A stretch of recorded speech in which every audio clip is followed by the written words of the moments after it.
Hello my dear students, welcome to biology. আশা কৰিছো এই লকডাউনৰ সময়খিনি সকলোৱে ভালে কটাই আছা ফ্যামিলিৰ লগত ফ্ৰেণ্ডছৰ লগত আৰু অলপ পঢ়া-শুনাও কৰি আছা। আজি হৈছে লেকচাৰ নম্বৰ 2। লেকচাৰ 1ত আমি চেপ্টাৰ 1 জীৱৰ প্ৰজননৰ বিষয়ে অলপ আলোচনা কৰিছিলোঁ আৰু তাৰ পৰাই য'ত আমি শেষ কৰিছিলোঁ তাৰ পৰাই আকৌ আমি আজি আৰম্ভ কৰিম। লেকচাৰ 1 ভিডিঅ' যোনে চোৱা নাই প্লিজ তোমালোকে চাবা আৰু তাৰ পৰা নোটছো বনাবা। সকলোৱে ভিডিঅ'বোৰ চোৱাৰ লগে লগে বায়োলজি কপিত নোটছো বনাই যাবা।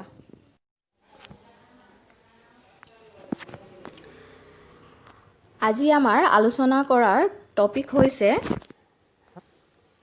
অজন প্ৰজনন এসেক্সুৱেল ৰিপ্ৰডাকশন আৰু অজন প্ৰজননৰ সাধাৰণ পদ্ধতিসমূহ কমন মেথডছ অফ এসেক্সুৱেল ৰিপ্ৰডাকশন।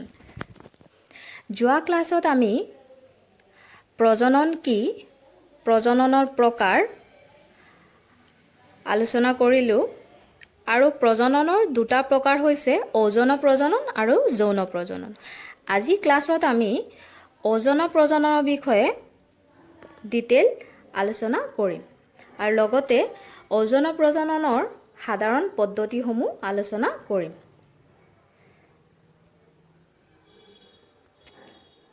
অজন প্ৰজনন বা এসেক্সুৱেল ৰিপ্ৰডাকশন। অজন প্ৰজননৰ কিছুমান কথা আমি গম পালো, যেনে অজন প্ৰজননত কেৱল মাত্ৰ এটা জীৱহে জড়িত হৈ থাকে। প্ৰত্যেকজনৰ এটা জীৱৰ দ্বাৰাই প্ৰজনন সংঘটিত হয়। এই প্ৰজননত জনন কোষ গঠন নোহোৱাকৈ কেৱল মাত্ৰ এটা প্ৰজনকৰ দ্বাৰাই সংঘটিত হয়। আমি অজন প্ৰজননৰ এটা বৈশিষ্ট্য গম পালো যে অজন প্ৰজননৰ এটাই বৈশিষ্ট্য হৈছে যে প্ৰথমটো বৈশিষ্ট্য হৈছে যে এই প্ৰজননত জনন কোষ গঠন নহয়। জনন কোষ গঠন নোহোৱাকৈ কেৱল মাত্ৰ এটা জীৱৰ দ্বাৰাই প্ৰত্যেক জীৱৰ দ্বাৰাই সংঘটিত হয়।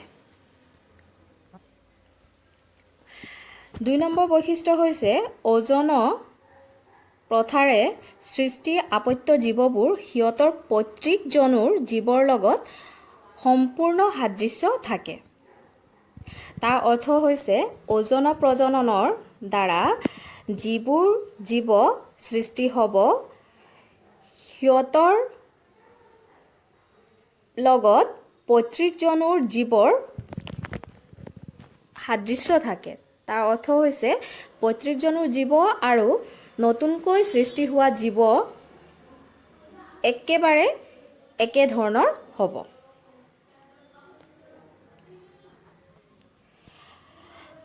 তিন নম্বৰ বৈশিষ্ট্য হৈছে অজন প্ৰজনন সাধাৰণতে এককোষী জীৱ, উদ্ভিদ আৰু সৰল দেহ সংগঠন প্ৰাণীত দেখা যায়।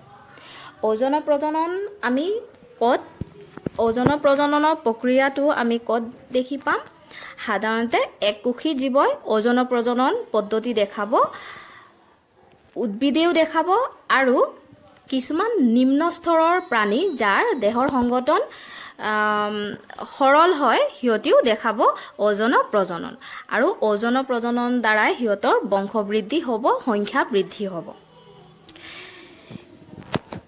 এইখিনি হৈছে অজন প্ৰজননৰ কিছুমান বৈশিষ্ট্য। ইয়াৰ দ্বাৰা আমি কি কথা গম পালো যে অজন প্ৰজননত জনন কোষ গঠন নহয়। এটা কথা আমি গম পালো যে অজন প্ৰজননত জনন কোষ গঠন নহয় আৰু অকল এটা প্ৰত্যেক জীৱই নতুন জীৱ সৃষ্টি কৰিব পাৰে। আৰু এটা কথা আমি গম পালো যে ওজনৰ প্ৰজননৰ দ্বাৰা যিবোৰে জীৱ গঠন হ'ব সিহঁতি পৈতৃক জীৱৰ লগত একেবাৰে একে ধৰণৰ হ'ব। এইটো কথাৰ পৰা আমি জানিলোঁ যে যদি পৈতৃক জীৱ আৰু নতুনকৈ সৃষ্টি হোৱা জীৱ একে ধৰণৰ হয় তেতিয়াহ'লে প্ৰকাৰণ সংগতিত নহ'ব। প্ৰকাৰণ অৰ্থাৎ বিভিন্নতা সৃষ্টি নহ'ব, আৰু যদি বিভিন্নতা সৃষ্টি নহয় তেতিয়াহ'লে বিবৰ্ধনো সম্ভৱ নহয়। সেয়েহে এই প্ৰক্ৰিয়া ওজনৰ প্ৰজননৰ দ্বাৰা প্ৰকাৰণ সম্ভৱ নহয়। তাৰপাছত 3 নম্বৰ পইণ্টত আমি গম পালোঁ যে ওজনৰ প্ৰজনন কোনবোৰ জীৱই দেখাব? এককোষী জীৱ, উদ্ভিদে আৰু কিছুমান নিম্ন স্তৰৰ প্ৰাণী যাৰ দেহ সৰল সংগঠন। সকলোৱে বুজি পালা? এইবোৰ হৈছে ওজনৰ প্ৰজননৰ কিছুমান বৈশিষ্ট্য।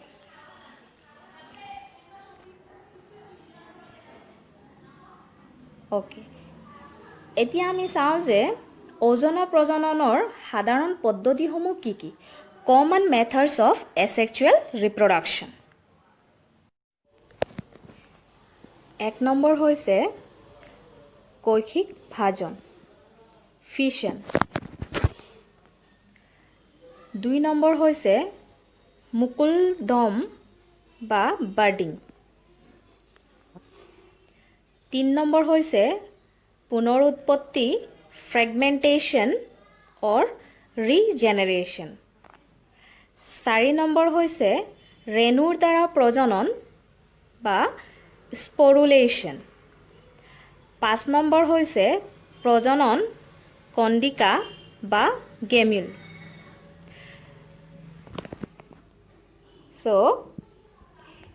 এই 5টা হৈছে ওজনৰ প্ৰজননৰ সাধাৰণ পদ্ধতি।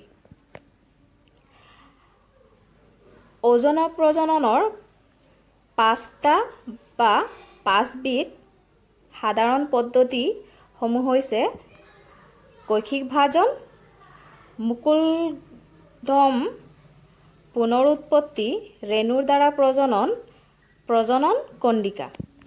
এতিয়া আমি এটা এটাকৈ আলোচনা কৰোঁ আহা।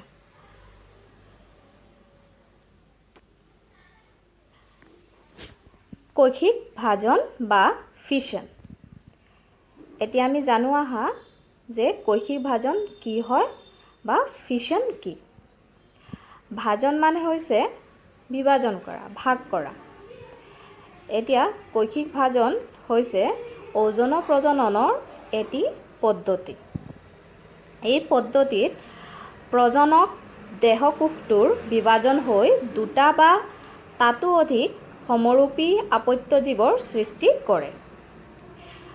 কৈশিক ভাজনৰ দ্বাৰা আমি কি গম পালোঁ যে পৈতৃক জীৱৰ দেহটো বিভাজন হৈ 2টা বা তাতো অধিক সমৰূপী আপত্য জীৱৰ সৃষ্টি কৰে।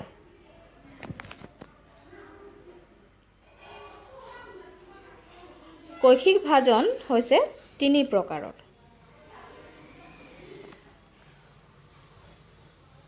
1 নম্বৰ বা প্ৰথম প্ৰকাৰটো হৈছে দ্বিভাজন, যাক আমি বাইনাৰী ফিছন বুলি কওঁ। দ্বিভাজন হৈছে 2টা ভাগ কৰা। এই দ্বিভাজন পদ্ধতিত প্ৰজনকৰ দেহটো বিভাজন হৈ 2টা ভাগত বিভক্ত হয় আৰু প্ৰতিটো ভাগে একোটা নতুন জীৱ সৃষ্টি কৰে। দ্বিভাজন পদ্ধতিত আমি কি গম পালোঁ যে দ্বিভাজন পদ্ধতি হৈছে কৈশিক ভাজন পদ্ধতিৰ এটি প্ৰকাৰ।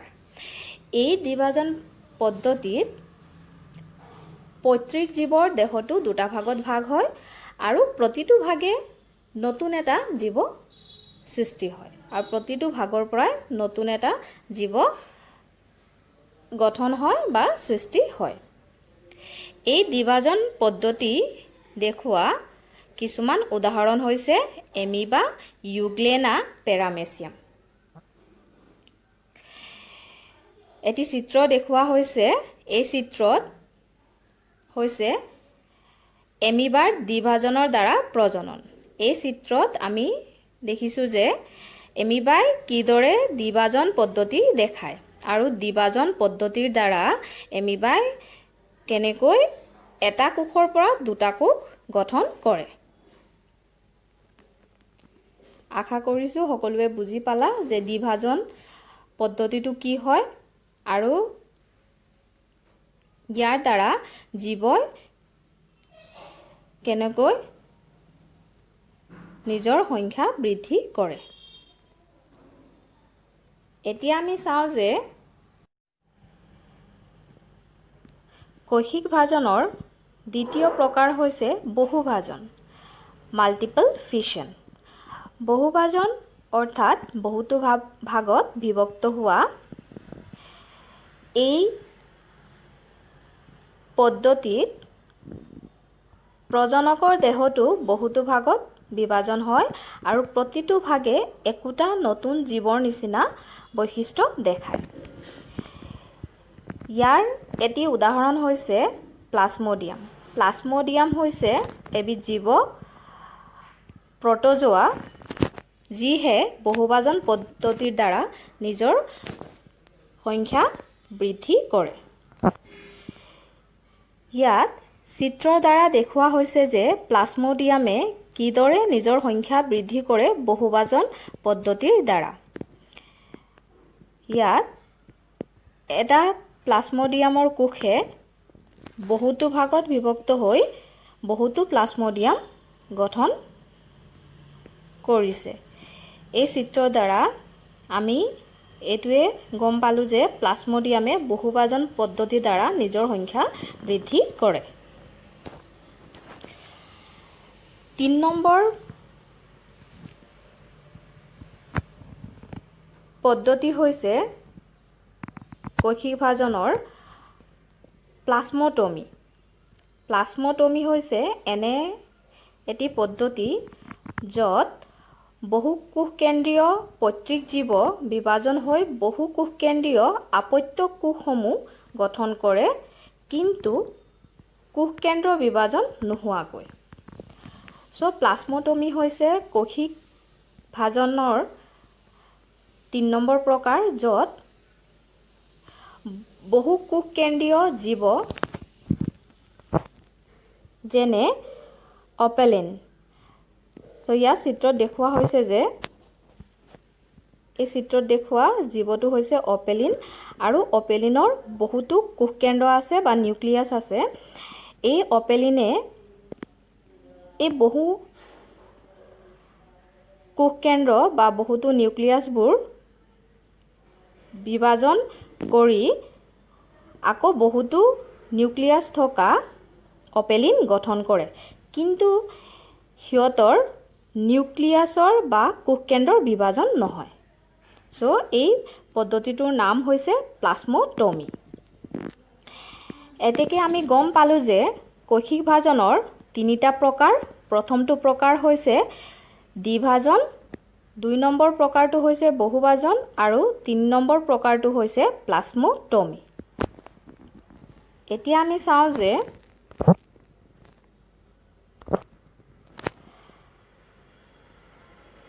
অযৌন প্ৰজননৰ ২ নম্বৰ সাধাৰণ পদ্ধতি আৰু পদ্ধতিটোৰ নাম হৈছে বাৰ্ডিং বা মুকুলদম। মুকুলদমৰ অৰ্থ হৈছে মুকুলৰ গঠন। এই পদ্ধতিত পৈতৃক জীৱৰ গাৰ পৰা কিছুমান অংশ বা মুকুল সৃষ্টি হয় আৰু সেই মুকুলবোৰ আঁতৰি আহি নতুন প্ৰজন্মৰ জীৱ গঠন কৰে। আমি চালোঁ যে বাৰ্ডিং বা মুকুলদম হৈছে এনে এবিধ পদ্ধতি য'ত পৈতৃক জীৱৰ গাত কিছুমান মুকুলৰ গঠন হয় আৰু মুকুলবোৰ আঁতৰি গৈ আকৌ নতুন জীৱৰ গঠন কৰে। মুকুলদম প্ৰথম প্ৰকাৰটো হৈছে বহিঃমুকুল গঠন, যাক আমি এক্সোজেনাছ বাৰ্ডিং বুলি কওঁ। এই বহিমুকুল গঠনত এই পদ্ধতিত মুকুল পৈতৃক জীৱৰ দেহৰ বাহিৰৰ ফালে গঠন হয় আৰু পৃথক হৈ নতুন জীৱ সৃষ্টি কৰে। বহিমুকুল গঠন পদ্ধতিত মুকুলবোৰ জীৱৰ দেহৰ বাহিৰৰ ফালে গঠন হয় আৰু গঠন হোৱাৰ পাছত সিহঁতে পৃথক হৈ গৈ নতুন জীৱৰ সৃষ্টি কৰে। এই পদ্ধতি দেখুওৱা এবিধ জীৱ হৈছে হাইড্ৰা। চিত্ৰত দেখুওৱা হৈছে যে হাইড্ৰাই কিদৰে বহিমুকুল গঠন কৰে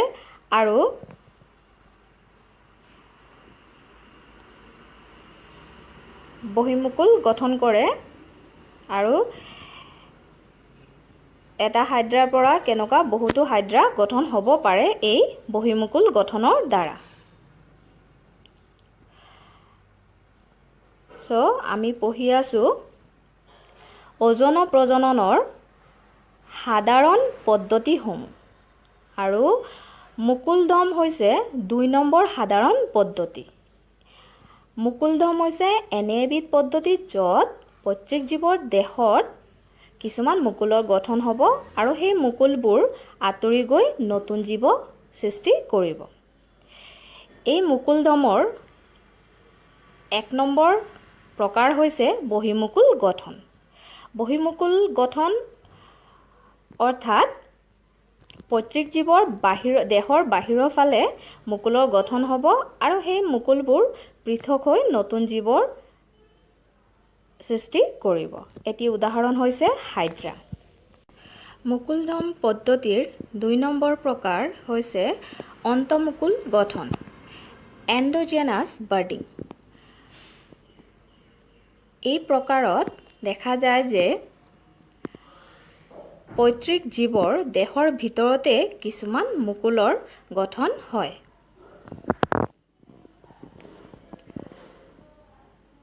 এই পদ্ধতি বা অন্তঃমুকুল গঠনৰ এটি উদাহৰণ হৈছে স্পঞ্জিলা। স্পঞ্জিলা হৈছে এনে এবিধ জীৱ যিহে অন্তঃমুকুল গঠন কৰে। চিত্ৰত দেখুওৱা হৈছে যে স্পঞ্জিলাই কিদৰে অন্তঃমুকুল গঠন কৰে। এই চিত্ৰত দেখা গৈছে যে স্পঞ্জিলাই কিছুমান আৰ্কিঅচাইট গঠন কৰে আৰু এই আৰ্কিঅচাইট মাইক্ৰ'ফাইল পথেৰে বাহিৰলৈ ওলায় আৰু প্ৰতিটো আৰ্কিঅচাইট ৰূপান্তৰিত হৈ একোটা স্পঞ্জিলা গঠন হয়। এই পদ্ধতিক আমি অন্তঃমুকুল গঠন পদ্ধতি বুলি কৈছোঁ।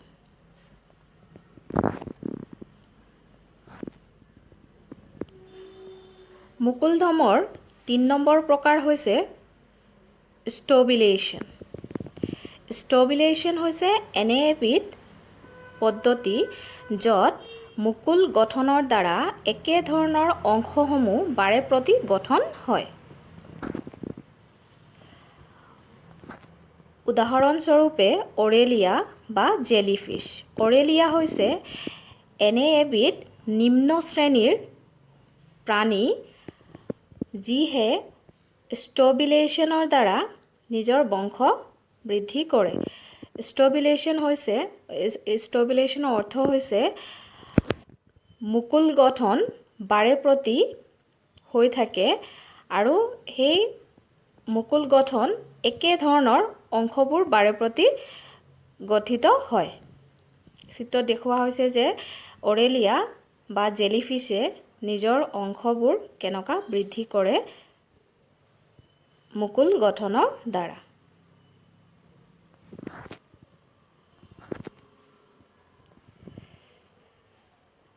অজন প্ৰজননৰ সাধাৰণ পদ্ধতিৰ 3 নম্বৰ হৈছে পুনৰ উৎপত্তি বা ফ্ৰেগমেণ্টেশ্যন, যাক আমি ৰিজেনেৰেশ্যন বুলিও কৈছোঁ। পুনৰ উৎপত্তি বা ফ্ৰেগমেণ্টেশ্যন এই পদ্ধতিত জীৱৰ দেহটো কিছুমান টুকুৰা টুকুৰি হৈ ছিঙি যায় আৰু প্ৰতিটো টুকুৰাৰ পৰাই এটি নতুন জীৱ গঠন হয়। উদাহৰণ হৈছে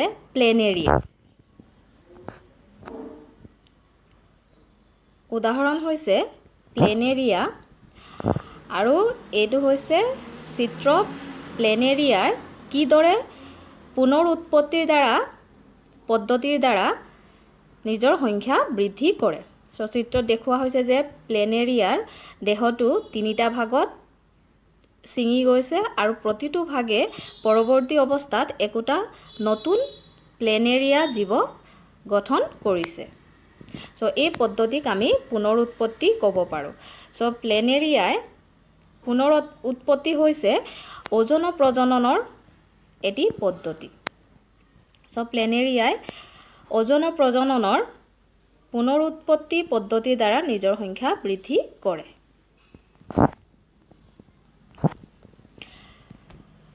4 নম্বৰ পদ্ধতি হৈছে ৰেণুৰ দ্বাৰা প্ৰজনন, স্পৰুলেশ্যন। এই ৰেণুৰ দ্বাৰা প্ৰজনন বা স্পৰুলেশ্যন পদ্ধতিটো সাধাৰণতে ভেঁকুৰ ৰাজ্য আৰু শেলাই জাতীয় কিছুমান জীৱই দেখুৱায়। এই ভেঁকুৰ ৰাজ্যৰ জীৱ আৰু শেলাই জাতীয় কিছুমান জীৱই ৰেণু গঠন কৰে আৰু ৰেণুৰ দ্বাৰা নতুন জীৱ সৃষ্টি কৰে। স্পৰুলেশ্যন হৈছে এনে এটি পদ্ধতি য'ত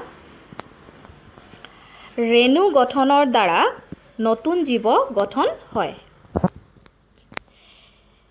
ৰেণুৰ দ্বাৰা প্ৰজননত কিছুমান ৰেণু গঠন হয় আৰু প্ৰথম প্ৰকাৰৰ ৰেণু হৈছে চলন ৰেণু, যাক জুস্পৰ্ছ বুলি কোৱা হয়। চলন ৰেণুৰ বৈশিষ্ট্য হৈছে যে সিহঁতৰ চলন ক্ষমতা থাকে আৰু এককোষী কেশৰযুক্ত গঠন। চলন ৰেণু সিহঁতৰ বৈশিষ্ট্য হৈছে যে সিহঁতৰ চলন ক্ষমতা থাকে আৰু সিহঁতি এককোষী কেশৰযুক্ত গঠন। চলন ৰেণু গঠন কৰা এবিধ জীৱ হৈছে ক্লামিডমনাছ। ক্লামিডমনাছ হৈছে এক প্ৰকাৰৰ শেলাই। চিত্ৰত দেখুওৱা হৈছে যে ক্লামিডমনাছে চলন ৰেণু কিদৰে গঠন কৰে। এটি পৈতৃক জীৱই কিদৰে বহুতো জুস্পৰ বা চলন ৰেণু সৃষ্টি কৰে আৰু প্ৰতিটো চলন ৰেণুৱে পৰৱৰ্তী অৱস্থাত একোটা ক্লামিডমনাছ হিচাপে দেখুৱায়। ক্লামিডমনাছ হৈছে এবিধ শেলাই আৰু শেলাইয়ে ৰেণুৰ দ্বাৰা প্ৰজনন দেখায় আৰু ৰেণুৰ দ্বাৰা প্ৰজনন হৈছে অযৌন প্ৰজননৰ এটি পদ্ধতি। এই চিত্ৰই দেখুওৱা মতে এটি ক্লামিডমনাছৰ পৰা বহুতো ক্লামিডমনাছ গঠন হৈছে কিহৰ দ্বাৰা? চলন ৰেণুৰ গঠনৰ দ্বাৰা।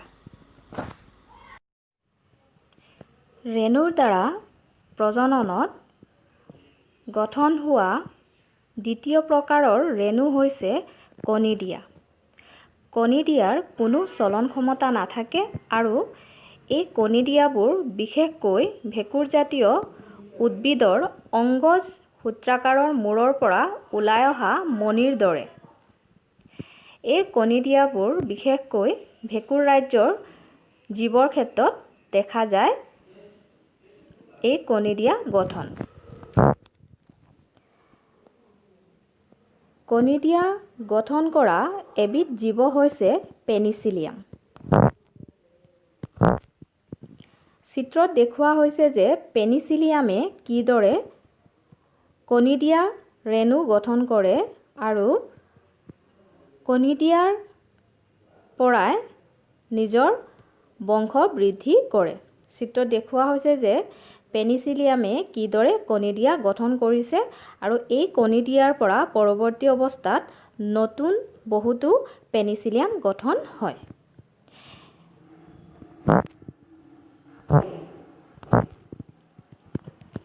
এতেকে আমি চালোঁ যে ওজন প্ৰজননৰ দ্বাৰা দেখুওৱা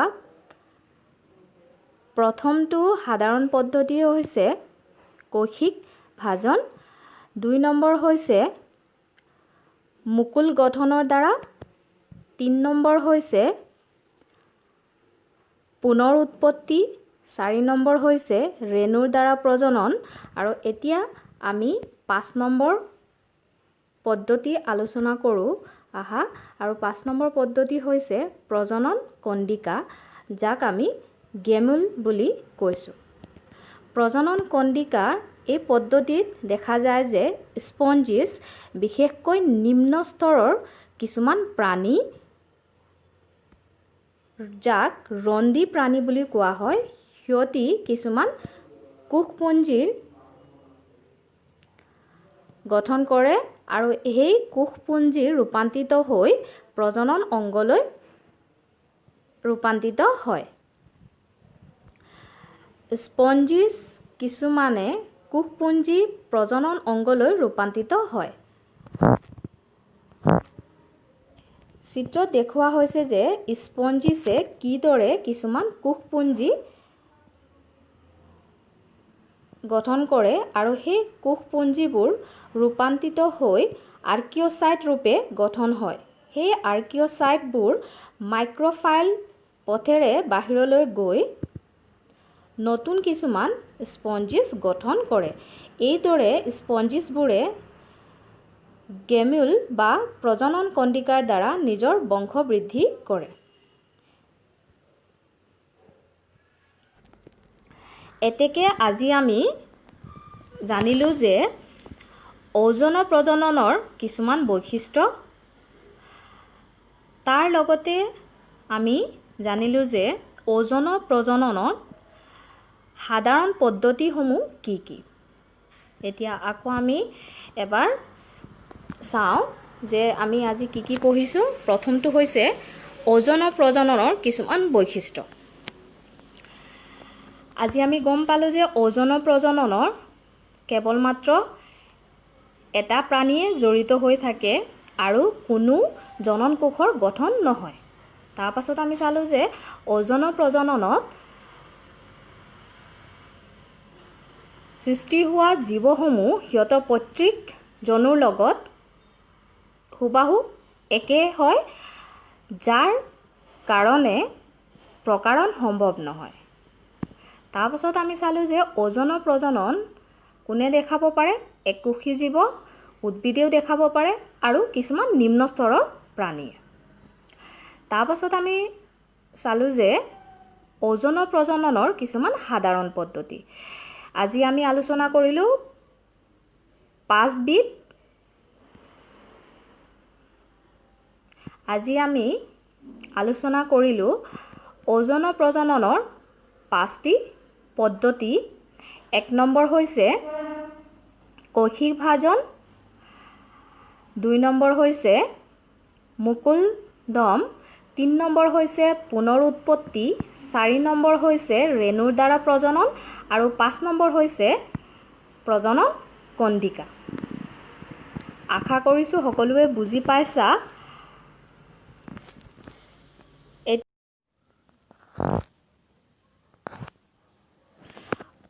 পৰৱৰ্তী লেকচাৰত আমি উচ্চ স্তৰ উদ্ভিদে দেখুওৱা ওজন প্ৰজননৰ বিষয়ে আলোচনা কৰিম।